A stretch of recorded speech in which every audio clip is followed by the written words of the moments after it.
Əgər pasiyentin yaşı çox deyilsə, follikel yumurta rezervi də yaxşıdırsa, bəli, arada bir dincəlmə olmalıdır.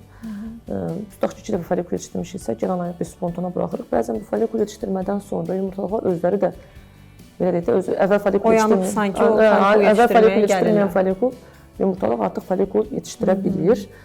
Bu ola bilər, yəni fasilə verə bilərik arada, amma yaşı çox olan pasiyentlərdə bu fasilələri çox verə bilmirik, çünki yumurta rezervi onsuz da zəifdir və yaşı çox olan pasiyentlərdə mən özüm də çox follikel yetişdirmə, məsələn 10 dəfə, 11 il deyil də, heç olmasa bir 6-7 follikel yetişdirmə məsləhət görürəm ki, yumurta rezervi daha da azalır, sonra əlavə köməkçi yöntəmlərlə biz müalicə edib effekt ala bilmirik.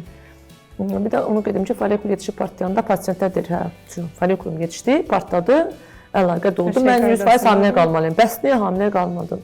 Bir follikel yetişib partlayanda normal insanlarda 30%-dir, yəni təzə verən hər şey normal olan pasiyentlərdə biz 30% hamiləlik gözləyirik. Sonsuzluq şikayət olan pasiyentlərdə bu 20%-ə düşür, 15-20%-ə düşür. Ona görə mən pasiyentlərimə də deyirəm, bu ay sən 15-20% hamilə qalacaqsan, follikelum partladı, sarı cismində var. Ay həkim, bəs niyə 15-20%? Deyirəm, bu dünya statistikasında belədir, yəni. Bunu bu qədər gözləməyin. Bu niyə 10 dəfə edirik? Bu 15-20%-lər bu 10 dəfədə artıq 99%-ə qədər qalxmalı normalda, yəni normal insanlarda.